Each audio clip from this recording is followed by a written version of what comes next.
David Fairhead on the Fishbowl once again. Welcome. Hey, one of my favorite places to be. Thanks for swimming in the bowl with me. I hope the temperature is just right. Yeah, so far. It's just if you talk about inside or out, you guys are good. The temperature outside is bad. Yeah, yeah. Crazy rain we've been having. Like the storms have been nonstop this summer. Funny you should say that. I just came back from a flooded basement that we just redid, which really, really sucks. Sorry to hear that. Yes, me too. Uh, the pleasures of home owning and weather. Mm-hmm. Yeah, we're all living it.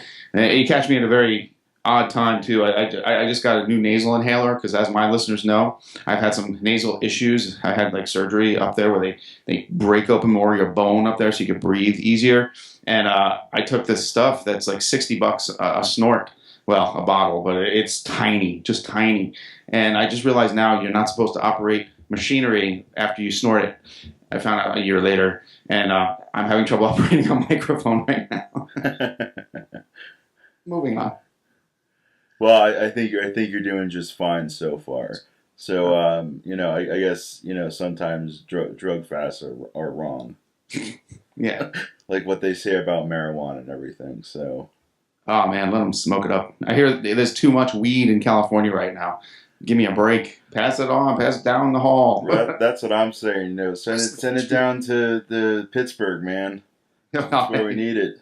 And that's where the new wall is. Right. Oh man. Well, it's good to talk to you again, man. What the heck have you been up to? A lot. A lot, actually. Yeah. The Is that a clown one? I think that was. Okay. What was it? Yes, the Steel City Con. Last June, the Steel City Con in correlation with Living Dead weekend. That was a blast. Solon and me got together and did an interview while we were there. I have yet to post it to my YouTube channel, but. Well, hey, for you listeners, Solon Tsangaris, that's T.S. Tsangaris. He's in my new book we'll be talking about shortly called Fiends of the Flesh, and he is one of the fiends. Absolutely. He wrote a really cool story, a little outside the realm of horror, if you know Solon Tsangaris. But anyway, yeah, I wanted to be there. Sorry I couldn't. It's cool.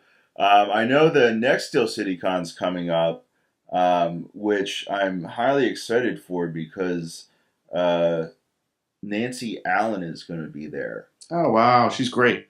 Yeah. That's one I would love to get on the show, especially since I had Ed Numier, who wrote RoboCop. But she's awesome. One of my favorite female actresses in sci-fi. The RoboCop movies were great. Yes. I kind of like the remake, but it wasn't anywhere. Yeah, I didn't see it at all. No, is it worth it? Yeah. It's worth a watch, but it's not the same thing. Like my opinion is basically like I don't think they should have remade it. No. But the fact that they did, it was good for what they did. It was a better one of those types of movies that have come out. Okay. You brought up Nancy Allen. She was at the same show in Indianapolis that John Hurd was at, who just passed away. Oh yeah. Yeah, what a great guy. What a nice guy. He was sitting adjacent to mine and John Russo's table at the Indianapolis Days of the Dead. And he actually came over and looked at all our stuff, spent some time with us, talked with us. Maybe he was just bored. I don't know. But he was such a nice man. And as you all know, you should know, he was in The Sopranos. That would be the most recent for some folks. And he did a stint. There's a movie on Netflix. And I can't remember the name of it. Oh, Would You Rather. He's in that. Did you see Would You Rather? I haven't actually, but I've been following John Hurd's career since Cat People. So well, you'll like Would You Rather. You'll like him in that too. He's just perfect, but yeah, he'll be missed. Yeah, definitely. I mean, let's not forget one of his most famous roles as Macaulay Culkin's father in Home Alone. Yes, that's how they broadcasted it. Yeah. I mean, he was great. I mean, he had a great cameo in Battlestar Galactica. The reboot, because I love that. Yeah, the reboot. He was one of the. It was like one episode guest star. Oh wow. John Hurt. It was a really good episode, Mm, and there's been a number of movies that I really really liked with him. He was one of my favorite actors, and I was kind of upset because yeah. he was supposed to be at. Well, he was at one of the more recent Steel City cons. I want to say maybe it was 2 or 3 Mm. Steel City cons ago, and I didn't realize that he was only going to be there on Sunday, and I ended up just getting a ticket for Saturday. And I was like waiting the whole time for him to show up, and I was like, oh, I guess he's only a Sunday appearance, and he was. So, I missed that opportunity, but Yeah, I did want to make this a John Hurt show, but we do owe him this. He was kind of a sad guy. He was very sad. You could feel it, and like when you met him, he was happy with his career. He loved his fans, but there was something back there. And when I looked up his death, he had an estranged son who died like days apart from when he died. And I don't know if he knew about that and that broke his heart. Who knows?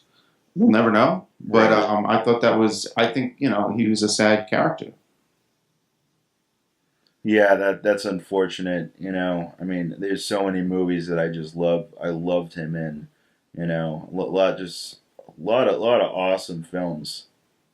I should actually talk about the last time we hung out. I ran into you literally with John Towers at oh boy, it was Horror Realm.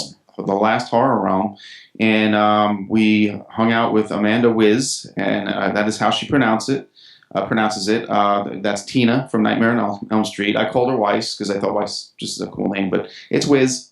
And she corrected me, and we hung out. It was because of you I got to hang out with her because you pointed over like that's Tina over there, and I had her on my show soon after that. And what an amazing episode! She talked about Wes Craven, her time with him, and I mean, she's one of those people that lights up a room, and Right.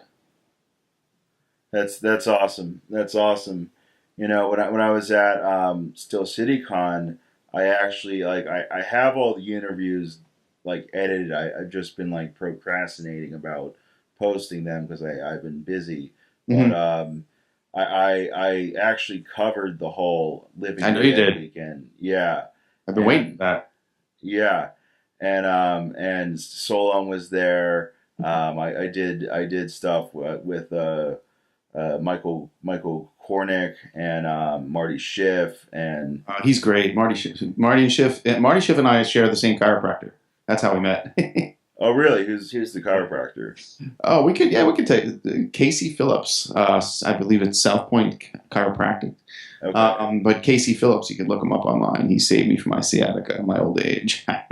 It's funny because I'll mention my chiropractor because the reason I asked is because I found that a few of my fellow Point Park teachers also see the same chiropractor that I see, and his name is Dr. Joel Smoke, and It's a great name. it's a great name, so much so that I told him I have a character in one of my movies that's going to be named Dr. Smoke, and he's going to be a chain smoking doctor. That's fantastic. Jay Smoke, I like that. Oh man. I don't know. Should I talk about the new book, or you want to hold off on that? That's up to you, sir. We can talk about the new book. I got this thing out. I dived in deep here and put an anthology together with other authors that are friends of mine. It's called David J. Fairhead, and it's spelled like it sounds, Fairhead. David J. Fairhead presents Fiends of the Flesh, available on Amazon. Now, I don't know where to begin because this was a year of my life, and some people will tell you it changed my life. I was not the nicest person to be around because I wrote one of the darkest stories I've ever written, and I thought getting it out would be good for a change, and I had to eat my own words, and it kind of transformed me and put me in a bad place. It's kind of weird. But the rest of the stories are amazing. I mean, it's just like, I can't even tell you. Like, you guys may know John Towers. He wrote and he loves having weird names. The Communion of Swag Drahilo, which has to do with roaches and Finding Religion. I'm not going to go any further than that. That's a tease. When the Blood Runs Clear is by Nelson W. Piles, and that is a we'll say a capture and torture story, but with supernatural outcomes. Bursting Bubbles, a battle between a mime and a clown, comedic yet horrific, by Michelle Bowser. She is also another Burning Bulb Publishing veteran. Hoegyeon Ninjas, spelled Hoegyeon, Rich Bottles Jr. Never, ever will disappoint you. It's the reverse of the movie The Interview. We'll just say that. Unaborted, I'm not going to touch that one. That's the one you have to read yourself, by M.K. Oster. Unaborted. Very, very creepy, very real. Fetch by Paul Wagerlin. Amazing, touching, dramatic, humanistic ghost story. I'll just say that. Cattails by Salon Sangaris. That's why I bring it up now, because we keep talking about him. He called this his own tale of Watership Down. If you're familiar with Watership Down, but he uses cats and aliens. The Stalking of Emily White, James Castiglione. This is his first outing, at least in publication that I know of. He writes screenplays. And this is a gangster story. And it's badass. Revive by Bill Smith. This one is just visual. Bill Smith's been on the show many times on Kettle Whistle Radio. He's a folk singer, and he is an artist, and this has everything to do with purgatory, and then some, and then some, and then some. Then I finish it off with Aliens at the end. Fair barter at Camp Hero, at my favorite place, Montauk.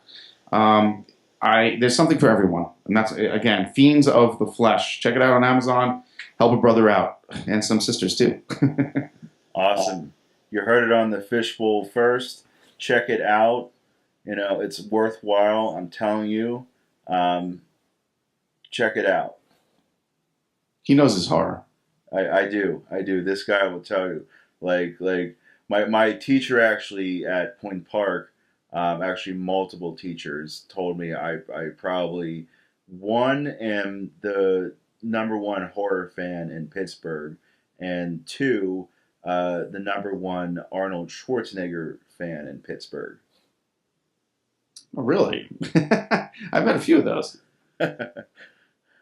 I love Schwarzenegger so much so that I purely in people will see when eventually my movies get made, how much Schwarzenegger, his movies have influenced my own writing. I mean, it really kind of goes back to when I was very, very young, at the ripe young age of 5 years old, and my dad finally decided to let me watch Total Recall after I had begged him to let me watch it on VHS since my 3rd birthday. So it wasn't until it took 2 years of begging for him to let me watch it, and all he did was cover my eyes on the 3-titted lady, and let me see pretty much the rest of the movie in its entirety. And once you see a movie like that at age 5, it's really only uphill from there. Yeah, you're looking for something weirder at that point. That's kind of hard to do after that one, but fun to travel. Yeah, actually, Sam, what you said, I loved how you said, you didn't say if my movies get made, you said when. So that tells me, yeah, you're going to get something out there. You got determination. Yeah, I mean, I definitely do. And thank you for saying that. I mean, I'm like nonstop, writing. I mean, it's just, every chance of free time I get, it's like, sit at the computer and pump something out. It's like I'm actually currently working on I don't know how quite to describe this story, but it's essentially like a haunted highway with like a rock and roll theme. Oh, wow. With like action and Mad Max influence and Terminator influence like behind it. Yeah, you grew up in that age, so like you had basically, you're looking like Road Warrior, Terminator. You compare all those things, and you throw Alien in there. We have some of the greatest movies that they're remaking now because they were great. And you combine all that, I mean, and plus soundtracks. Soundtracks were key back then, and definitely the '90s. When you go to The Crow, one of the best soundtracks ever made, as far as I'm concerned. Absolutely. I mean, soundtrack was important, but it didn't tell the story. But it was back there, and it worked with the scene. They didn't play like Tangerine Dream at the top of their freaking volume just when somebody's walking through a hallway. That's annoying. It's like, no, they did it with purpose. There's a chase scene. Somebody's getting down a hallway. The music made a point, and it was just the time. So yeah, you grew up with the greats. Yeah, I mean, and the way I kind of like to think of my own writing is like a fusion of the greats. I mean, because as far as I'm concerned, like the greatest 3 decades of film were really like 1970 to 2000. I agree. Like the end of the tail end of the 60s, beginning with really 1970, up until like 2000, essentially. That was the height of originality, freedom of thought, basically, like not focusing on what can we bank money on, but rather, right, this sounds cool, let's do this. Right. In the 70s, like, it wasn't all about soundtrack, but it was. They weren't selling like a CD full of metal songs, which I do like, of course, later on. 70s, if the music was creepy and the shot was, just gave you these images of darkness, you were scared without a story at that point, and then the story kicked in. They just had these great soundtracks and just like great composers for the 70s movies. When you look, I mean, come on, let's look at The Exorcist, that's a given, but I mean, even Suspiria, oh my God, I mean, that drives me. Well, it's like not just horror movies. I mean, think about Dirty Harry. Yeah. Like Dirty Harry had an awesome, I mean, it's very 70s score now. When you go back and rewatch those movies, it's like, this is classic 70s. But like the fact that you can tell this is classic 70s says that they had a signature type of score, for those types of movies for that decade. It's a very like upbeat, like jazzy kind of score that kept you moving with, the cop action that Harry Callahan was, investigating with, through chase sequences and whatnot throughout the movie. And as those films in particular progressed, the scores kind of changed for them also, because the first 3 Dirty Harry movies were in the 70s, and then the 4th and 5th were in the 80s. And Cousins got on that one. Yeah. I kind of always like associated John McClane with like Harry Callahan. Do you know what I mean? Because they both got 5 movies, and out of all those 5 movies, there's only one that people can't stand, and for Dirty Harry, it's the 4th one, and for me personally, for other people go back and forth with Die Hard, but personally, it's Die Hard 2. I can't stand Die Hard 2 as much as like people like to hate the 5th one. I can rewatch the 5th one with no hassles, but it's the 2nd one that just really throws me off. Sam, you do know what Bruce would say if he heard this. I do. He would say, well, I don't know. I kind of think that I think my movies stand on their own.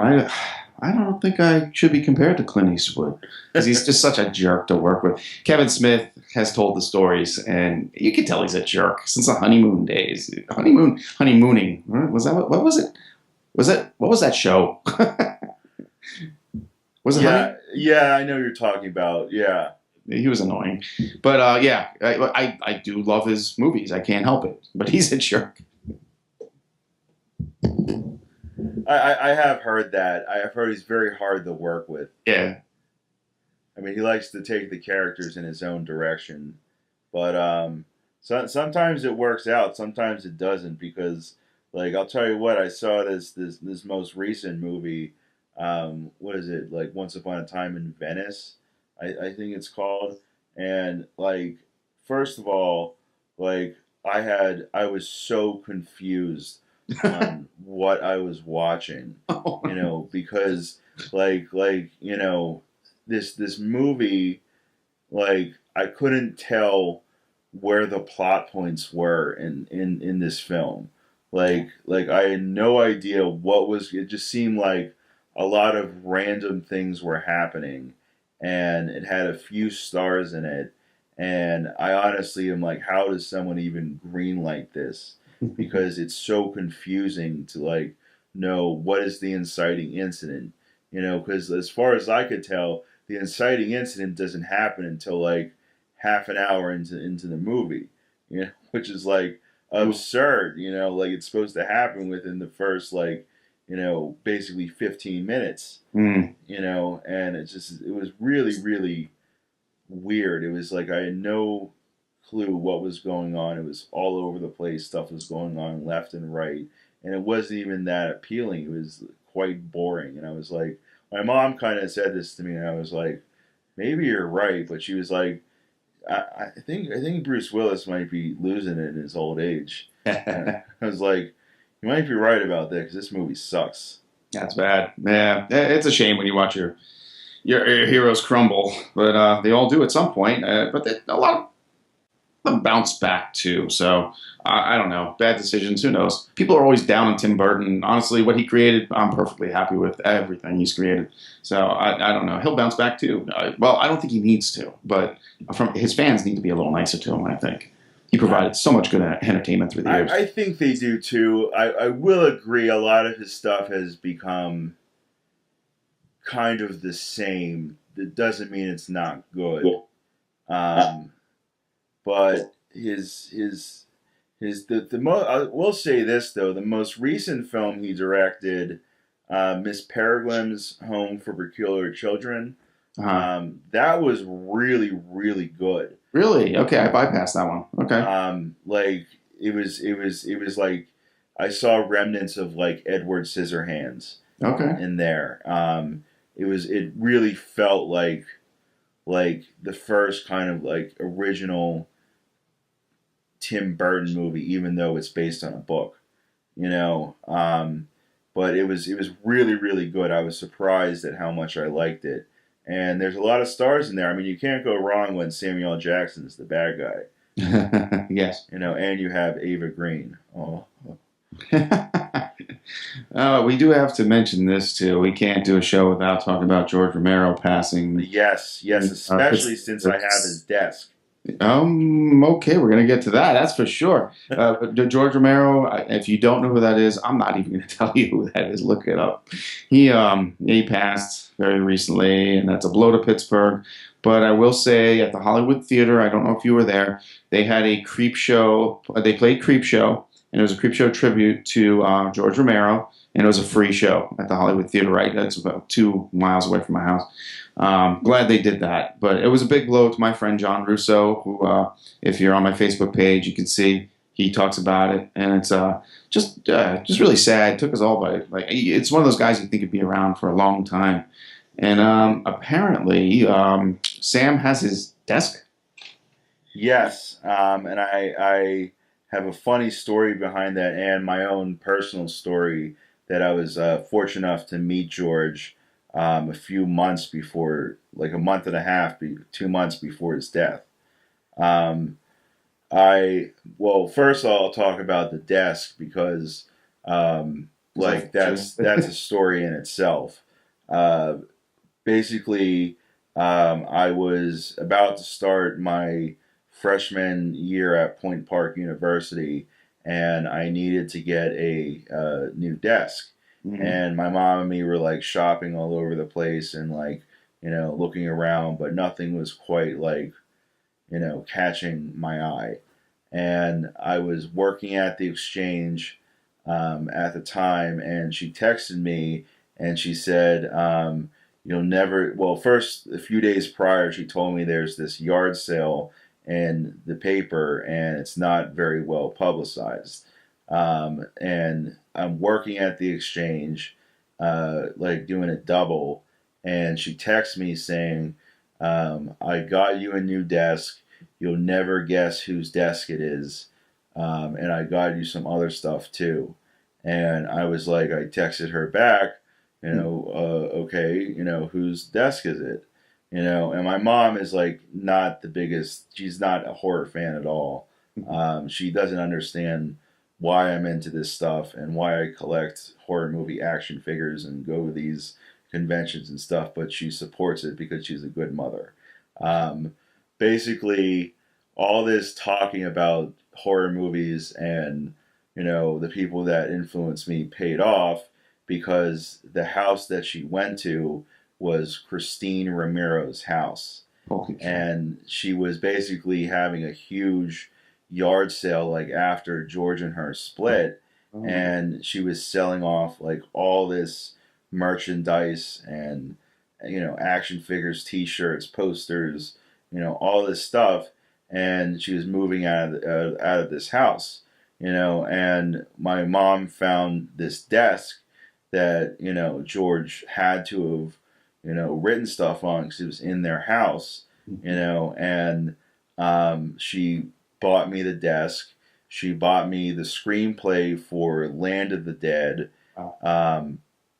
Bruiser, It's very nice. and Monkey Shines, a few action figures and a few posters, and I've basically essentially. So you're that guy's the king himself had action figures. Yeah, and I've basically been writing my screenplays on George's desk, and ironically enough, it's funny you mentioned Creepshow because I'm trying to develop Creepshow into a TV series. That's what you said when I last saw you. Yeah, and I kind of got an investor through Okay. Michael Gornick, so we'll see what happens. Wow. No, that sounded awesome when you were telling me that. I got to ask you, are you sitting at that desk now? I am not sitting at that desk now because that desk is in my room and I live on the third floor where the AC needs to blast and the sound just isn't very Yeah. good up there. But Pittsburgh, not fun, not fun. yeah, but I will say I was writing on that desk earlier today, working on that feature project I mentioned earlier. Nice. And let me just say, up to page 19, and it's coming along very nicely. Excellent. You're harnessing that power from that desk. I am, and actually that leads me into my second story, which was for my birthday this past year. There was an event at the Union Trust building in downtown Pittsburgh called the Ellie Awards. Okay. And a few people were accepting awards there, and Tom Savini was there giving an award to Steve Tolan, who's a local makeup effects artist. I just did an interview with him, which is also ready to be posted. I've just again been procrastinating, but Tom Savini gave an award to Steve Tolan, and Greg Nicotero was there, who does the effects for The Walking Dead and everything. Exactly, folks. Walking Dead. He's from here. He's from here, exactly, and he was actually Tom Savini's apprentice, and went on to do K&B effects with his partners Robert Kurtzman and Howard Berger. And I actually did an interview with Robert at Horror Realm where we met last. And actually, I pitched him Creepshow also. He loved the idea, and well, I got to talk to Greg and meet George at the Ellie Awards, and my meeting with George was real brief. I just got to talk to him very briefly and told him I was a huge fan, and he's inspired me a lot. I didn't tell him about the desk, but I just told him that I'm a screenwriter, and your work has really inspired me. It's just an honor to meet you. And he just he didn't look too good. I could tell Shit. something was like his health was not the greatest. And I knew that me talking to him then and him just saying, keep up the good work, Right. and all that, was just all I could get, and it was all I would ever need, because Yeah, that's just it. You take that, you run with it, and you sit at that desk, right, and finish what he started. exactly, So I've actually pitched Creepshow to a few screenwriting competitions. So the deadlines are starting to come to an end for about when they're gonna pick the winners. So fingers crossed. Yeah, well, you're gonna have to announce it on Kettle Whistle Radio with me as well when that happens. Yeah, yeah.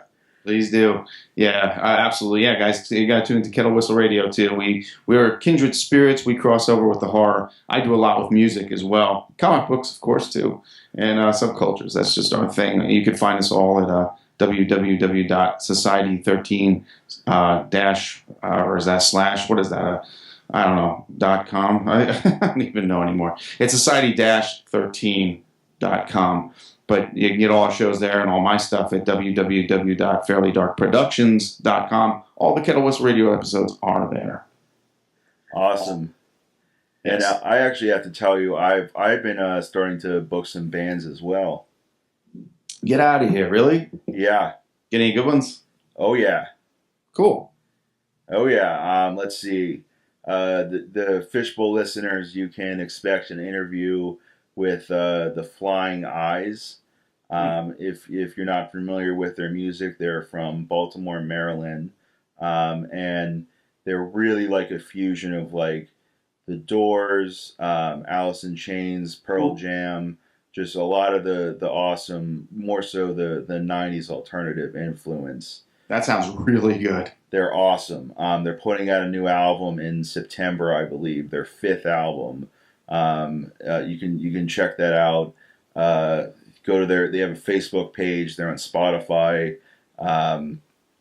Check them out. I tell you, you will thank me.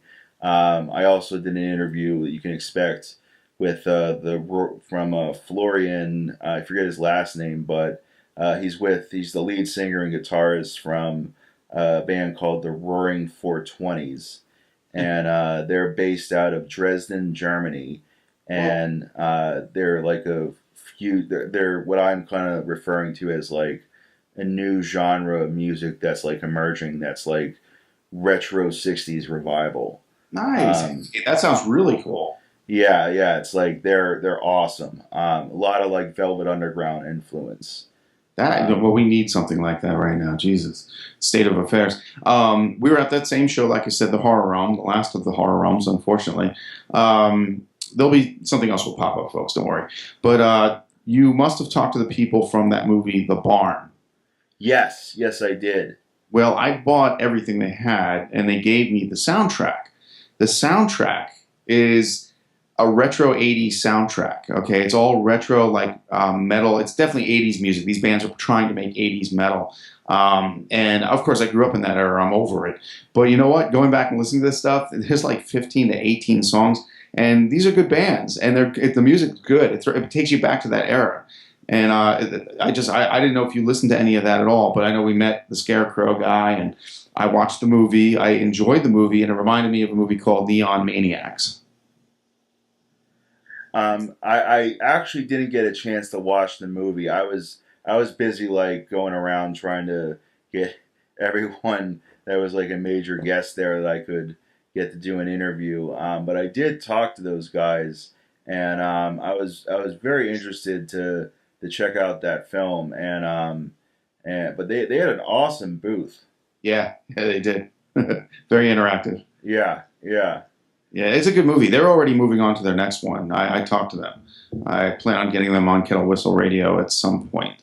But yeah, they let me play their music, which is really cool. So, but speaking of music, I should say this because this is huge for Kettle Whistle Radio listeners. And if you're in the area, we got the three of us got tickets for Ministry. They're going to be playing at Stage AE in October, the weekend of the Living Dead weekend. So Saturday, I am leaving at 6 o'clock because I have Ministry tickets, folks. Somebody might be manning my table, maybe not. Nice. Yeah, but Ministry's going to, oh man. And what people don't understand, they're not what they were in the 80s and the 90s halfway. In this past 17 years, Ministry has put out the heaviest records I have ever heard that are still tangible and listenable, and it's not just screamo the whole time. It's not death metal. There's beats, there's rhythm, and Al just going berserk. Awesome. Good stuff. I'm actually getting psyched because I saw Queens of the Stone Age. Nice one. Coming to Stage AE. I wanted to go to that one so bad. We did see, however, I went to Avatar. And not the movie, folks. I know people are abusing me on Facebook for this. The band, Avatar from Sweden. Amazing band live. Oh my God. They just know how to do it. And they do it right. They're just amazing live. If you have a chance to see Avatar, I realize they get radio airplay. That's not cool, but that's on XM and Sirius. Avatar was one of the most amazing live acts I've seen in the past 10 years. I saw them at Diesel in Pittsburgh. They were amazing. That's awesome. I feel kind of bad. I wanted to go see Primus and Clutch. Yeah, tonight, is that tonight? I think that is tonight. Whoopsie. Yeah. I was kind of tight on funds because I just took a trip to Austin, and spent all my money. So. Gotcha, man. Yeah. What was going on in Austin? A family? That's a great town. Family vacation. It's a great town for music. It really was. I'll be honest. I went to a few open mics, saw a few shows from local artists down there, and my sister, who is actually a musician, she goes by the stage name Lady Jessica. If you can guess what movie reference that's from, you want a fishbowl pen. Certain Rabbit? No. I was going to say Jessica Rabbit. That's actually ironically how she got her name. So I'll give you that one. I named my sister because one of my favorite movies was growing up was Who Framed Roger Rabbit. That's so fun. My parents were like, "What were we gonna name her?" And I was like, "Why don't you name her Jessica?" That's great. But her stage name is from Dune. Yeah. All right, so wait, no. Where does this come from now? Okay. My sister, who's also a musician, she has her stage name is Lady Jessica, right? Which is taken from Dune. Oh, not of course. The one that started it all for me. Are you kidding me? That's why I write. Between that and the Hobbit trilogy and the Hobbit itself, that's why I write. That book, Dune, Frank Herbert, amazing. Yeah, and the several movie adaptations they did were really, really good. Also, I mean, like the David Lynch movie is definitely like a cult classic of its own. Yeah, I just watched it like for the 100th time last weekend. Yeah, I own the Blu-ray of the sci-fi series, which was done perfectly, I think. Yeah, I was going to say the sci-fi series next because I honestly am as much as I like the movie, I'm kind of more of a fan of the sci-fi miniseries only because like it's really hard to do Dune as a feature-length movie. Absolutely. It's Shakespeare in space. And there's so much to it. So much depth. Right. Yeah, I agree. And also we got Children of Dune, the follow-up. I have the book. I did not. Did they make a film? Yeah, Sci-Fi Channel did. Yes, damn. It was a 3-part miniseries, and it actually gave James McAvoy his start. Oh, wow. He was the son of Paul Mohadin. Yeah, that I knew. That I knew. Yeah. That's man. No, I missed that completely. I tend to like to read the book first, though. And as we're talking about this, I know there's something you wanted to talk about in particular with books versus movies. Stephen King's It. Yes, and The Dark Tower. Mm. Both look very, very interesting. I will say it looks absolutely terrifying. Yeah. From the most recent trailer. I have to say, I mean, I know there's already some changes from the actual book, like the fact that it's not taking place in the 50s with with them as kids. Is it 70s or something? 80s. 80s. Oh, okay. Yeah. So that means the follow-up part 2 would take place in present day. Oh, well, that's kind of cool. I guess I could see why they would do that. Yeah, and I have to say, you know, from the trailer, I honestly don't care. I'm kind of viewing it like the It 2017 versus the It 90s miniseries. I'm choosing to view it as its own. Yeah, I agree. I love Tim Curry. I love John Ritter back then as Ben Hanscom. I loved all the characters. I thought it was character driven for a TV series, and they did what they could. And of course, the second part, was a disaster at the end. Nobody likes it. It still was more than I could picture at that time than putting on a screen. Now I know they have the capabilities of doing it. They actually pay homage to Tim Curry in the new one. I don't know if you saw. There's a glimpse of his Pennywise. No, I didn't see that. You have to look for it. There's a scene. I don't know if they're in a church or whatever. There's a room full of clowns, and Pennywise is one of them. And then you see Tim Curry's Pennywise is like a dummy to the left. And yeah, they actually said they were paying homage to him because he was a good Pennywise. It's Tim Curry, Right, he was great Pennywise. Yeah. But I'm looking forward to that one. So if you ask me, I am looking. It's one of my favorite books, next to The Stand, which is and Dune, of course, but that's Frank Herbert. But I love it. I mean, people are like, I've talked to millennials. Sorry if you're out there, folks, and they're like, "Oh, I'm so sick of clowns." I'm like, "It's not about a clown. It's not about a clown. It's so far." It's so far from that, and I don't want to really tell them, but it is about your greatest fear. That is just where he can walk the earth.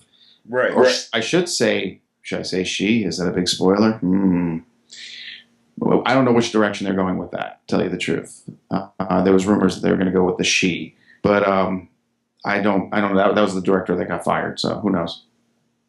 Right. Spoiler, but not really. Now you're teased. The Dark Tower. That one sounds. That one they've obviously done a few changes to it. Oh yeah. From the trailer, it looks good, but the fact that they went with Idris Elba, over what the actual character type was from the novels is already a huge change. Yeah. And I don't want to say too much about the kid, but I'm not sure how it's going to end. Right? Yeah, that's the thing. I'm intrigued. Like, are they gonna? I just want to know: is he gonna lose his fingers on the beach to those crabs? Did a chuck? Did a chick? Did a chuck? Do you guys remember that? He's laying there, and those things just creep up, making that sound, and that's what he wakes up to. And they're like eating or pulling his fingers off, and it was his trigger fingers. Are they gonna do that? I don't know. I really am they've made some major changes to this one where it's like I don't know what to expect. But I did hear, however, that supposedly basically once the Dark Tower hits Blu-ray, They're planning on, or so I'm told, they're planning on making it into like a 1 hour drama. I could see. Yeah. And one of the premium channels is supposed to pick it up. FX probably. I think it's a like a HBO or Showtime. Oh, one of them. Sorry, one of them. Yeah. One of them. Yeah. Premium. I think it's one of them that's supposed to pick it up, because really I couldn't see any other network doing that show justice. Right. Especially as a Stephen King 1 hour drama miniseries. You kind of have to go to like HBO or Showtime or Starz. Right. One of those three to really have the budget and the proper writers developing that show. Because it's like, I'll be honest, and people might really really hate me for this, but I have real issues with like regular cable television. It's like, not just the commercials, but like some of the storytelling. Some of it is really really good. I'm not dissing all of it, but once a good show gets going, it can only realistically last 5 seasons before it totally goes to hell, or it turns into a soap opera and slowly goes to hell.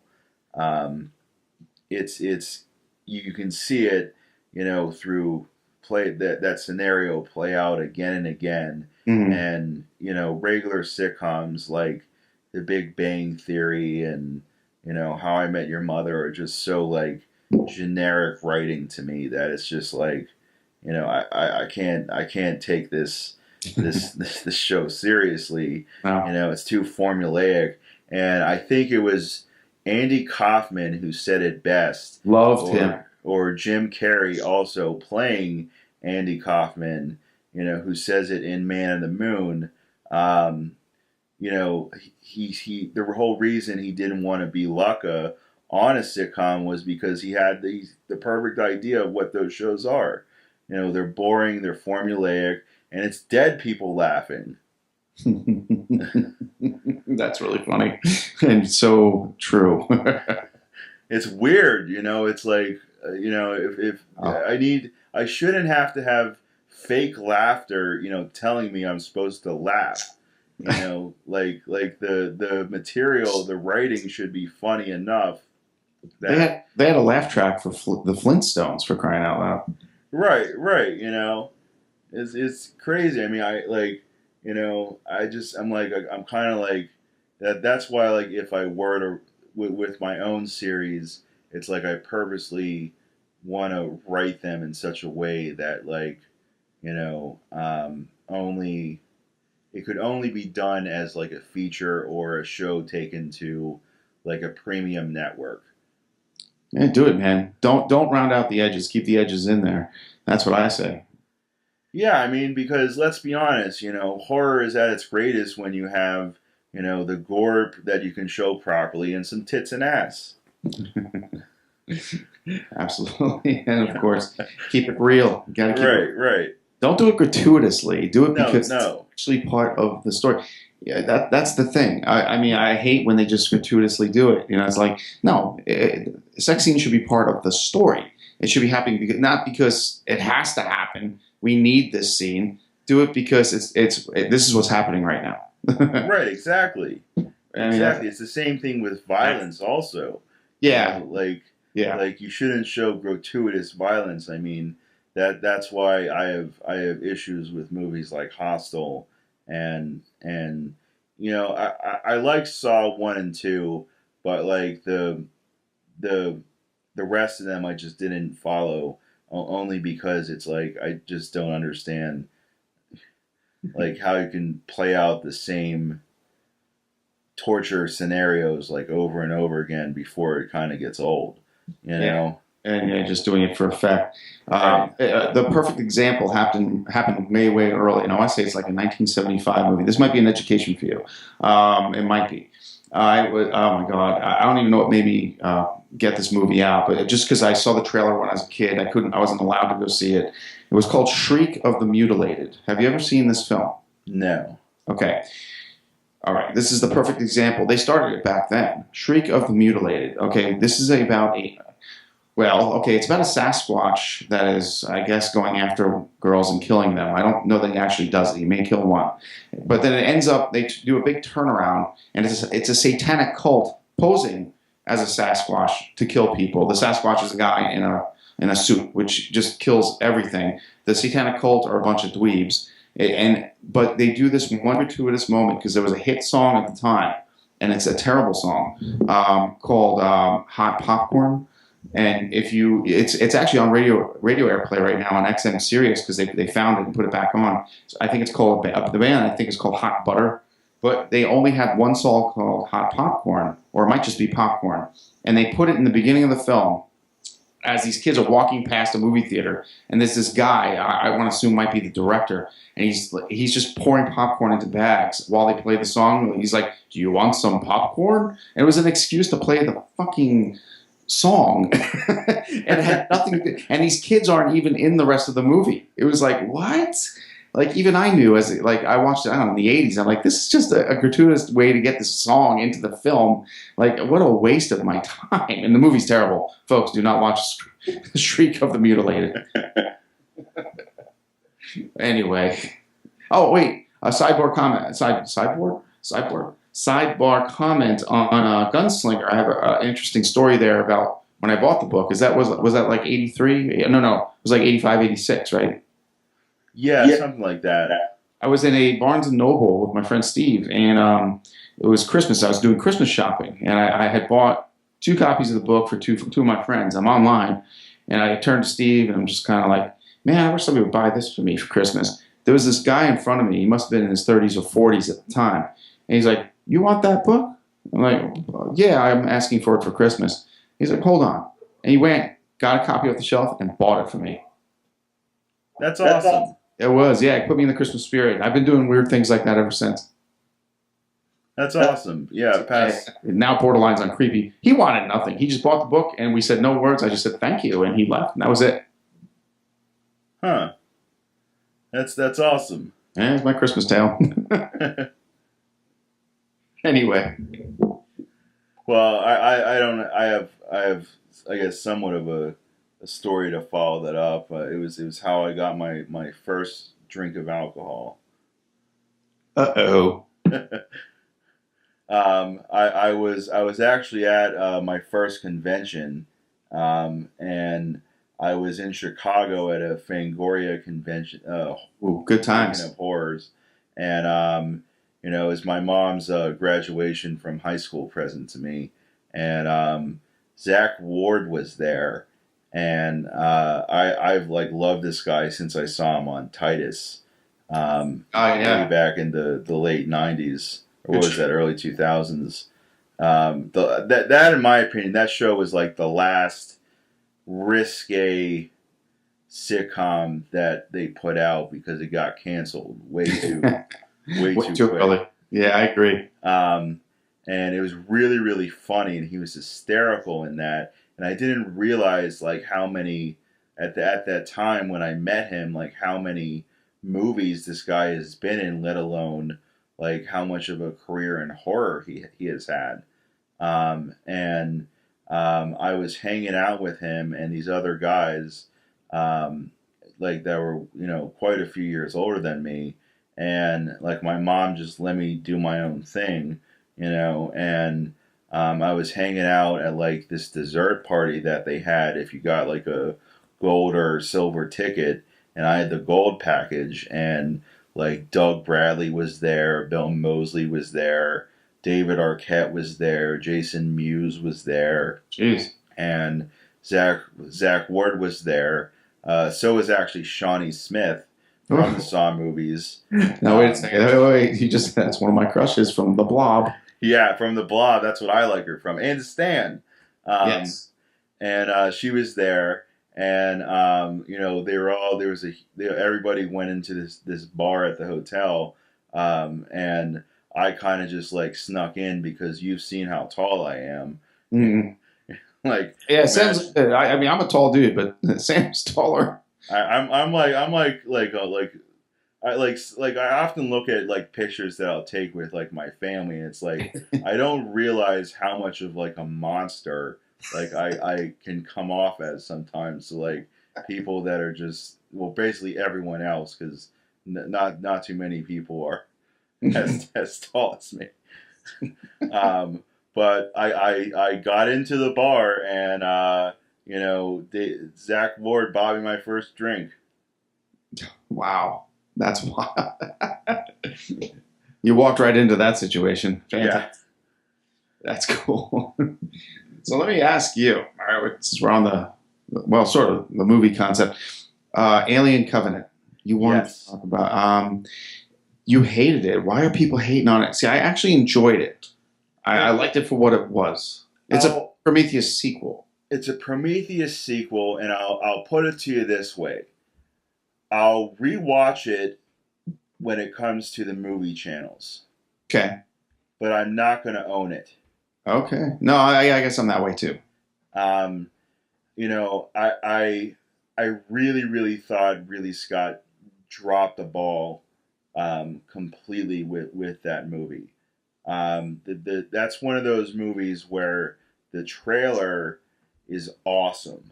Yeah. But the actual movie itself is not that good. I found I couldn't help because the Alien and Predator movies, along with the Terminator movies, are like my bread and butter. Okay. Do not mess with the lore with those movies. Okay. Or you're asking for trouble in the Sam Fisch viewpoint. Interesting. He gets you now. Jeez. Okay. Yeah, and he really, really dropped the ball with it. I liked Prometheus for what it was, but I liked it so much that it should have been its own thing. It did not need to be an Alien prequel. They just needed to add on to the lore that was already there. Okay. It's not that hard to do. Those movies have been a simple formula, that have worked for 4 of them. As much as people aren't a fan of 3 and 4, I liked all the Alien movies, as individually. I thought Aliens was the best. Alien, the first one, would be second. Then I would put Alien 3, then Resurrection. And basically, I understand the concept for David in the first film, Prometheus, right? Because Ash was devious. Yeah. So David was devious. However, Covenant is supposed to be taking place 10 years after Prometheus. Okay, and the new plot hole number 1. The new android that Michael Fassbender plays, Walter, is basically at the stage where Bishop is. Right. And where that's taking place in the actual Alien timeline where Ripley is concerned or exists, I have no fucking clue. It doesn't make a bit of sense. On top of that, Alien Covenant has now made me really hate Prometheus because of what they did with David and Covenant. I felt that Prometheus was enough of a backstory with the engineers. The movie was never focused on the engineers. It was focused on the xenomorphs. And that's, what, I'm so glad you just to round that out. Yes, I have this theory I talk on my show, Kettle Whistle Radio, about called the caveman theory. If you have really cool dinosaurs, you never needed cavemen in those dumb movies in the 50s and 60s and before that. And they always focused later on the caveman and stealing the woman. You got to go save the woman for that. Meanwhile, there's a T-Rex running around eating people. The T-Rex is much more interesting.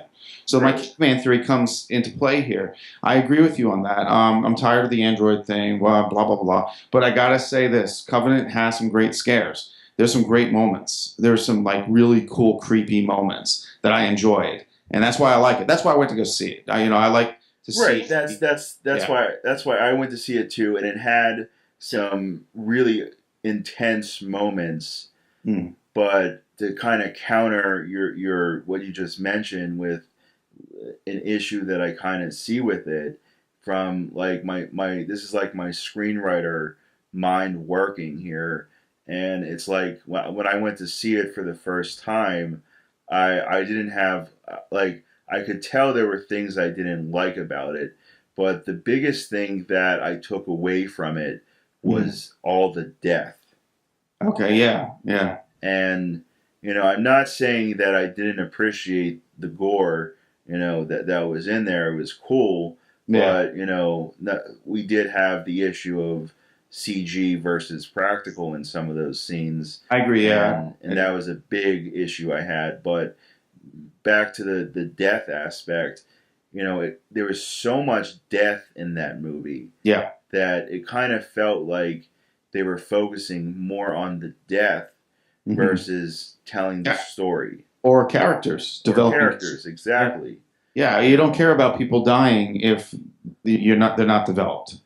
You really don't. They're just, they're 2D when they could be 3D. And yeah, I totally agree with you on that. There was a lot of death. I don't want to spoil the whole movie, so I'm not going to say what could be said, but they just kill too many people, like you said, without developing, and kind of leave it where it can't go anywhere. I was disappointed by predictable deaths. We'll just say, why are we still doing that? Right. And on top of that, there was that. There was the CG aspect, and then my biggest issue of all is, I will spoil it here. I didn't do this. David, engineering the xenomorphs. That I thought was so dumb, and a wrong way, just totally wrong in general to write that in, because they basically explain in Aliens. Hudson says it. They're like ants.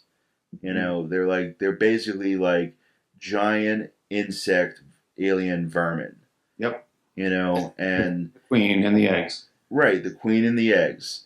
This is where, my issue with Prometheus comes in, where, they're not supposed to be genetically engineered.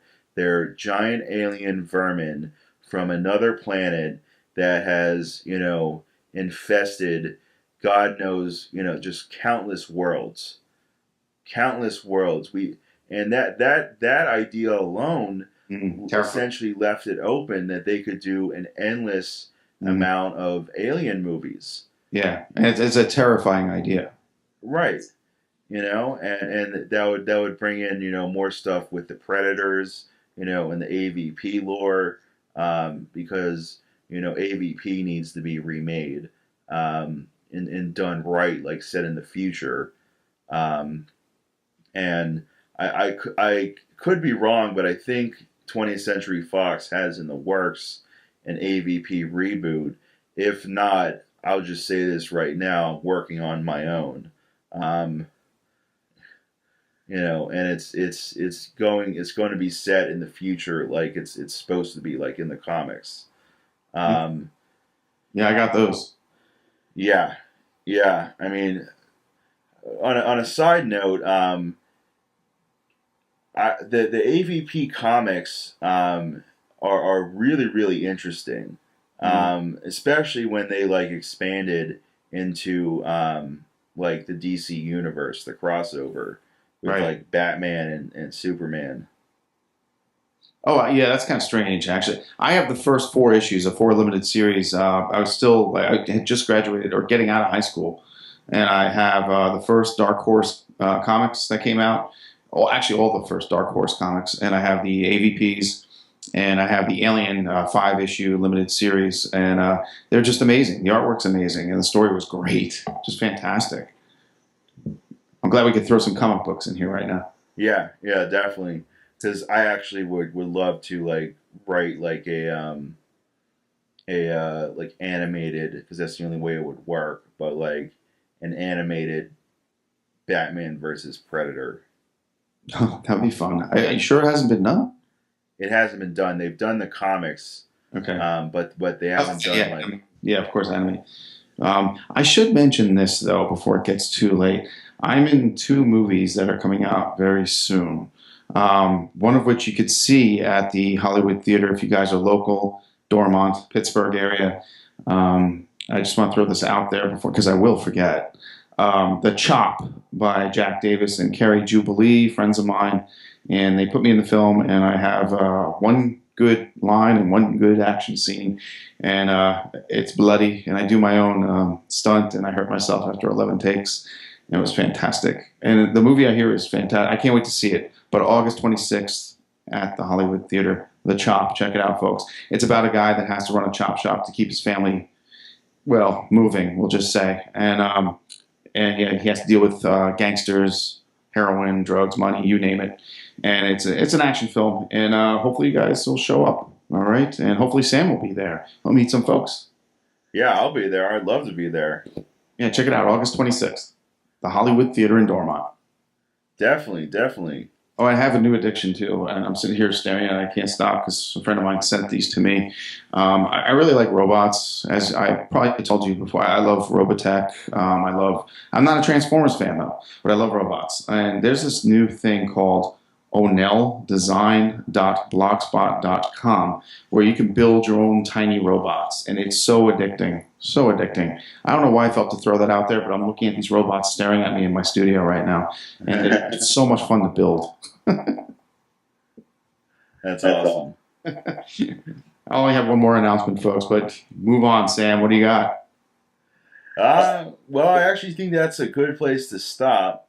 Because we're running about like an hour and 7 minutes now. So. I know. Yeah, well, some people don't listen past a half hour. Some other, you know what? If they're at work, they're still listening. And I do have to say that this is fun too. This is fun, and Sam, you should know this. For the John Russo, of course, Night of the Living Dead, our comrade in creepiness.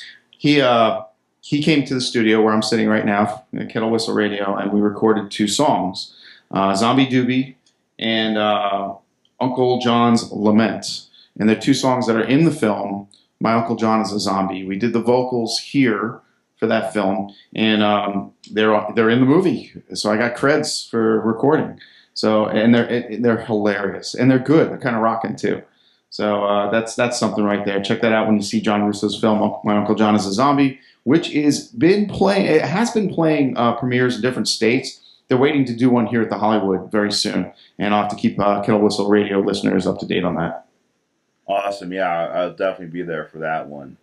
I'll have to send you the tunes. I'll have to do it with permission. I don't know that they can be released yet.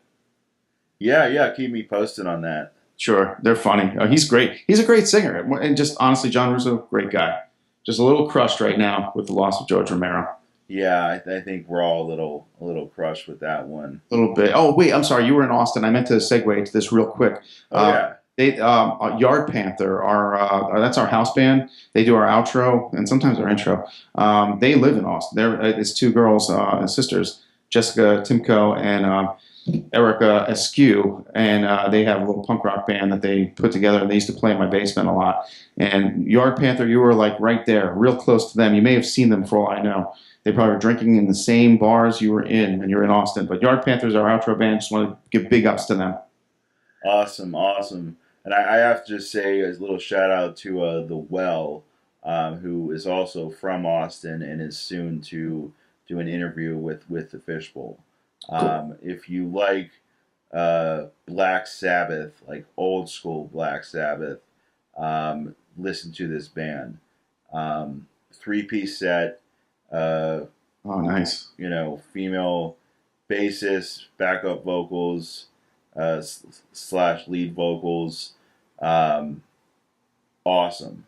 That's my cup of tea right there. Yeah. Share that with me, please, if you get them. I'd love to play their stuff too if they'll let me.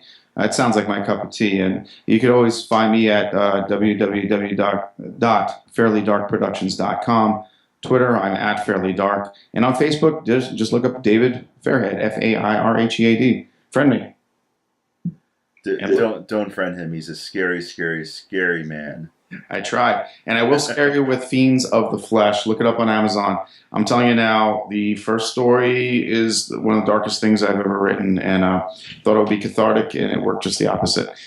And when you read it, I don't know. It's not a feel-good kind of story, but we're not in a feel-good kind of state of affairs right now. So enjoy. Fiends of the Flesh. Awesome. You heard it here first, everyone. Awesome. Thanks for having me on, Sam. Absolutely. Thanks for swimming in the bowl. Always swim in the bowl. Just don't bleed while you're in it. Right. Awesome.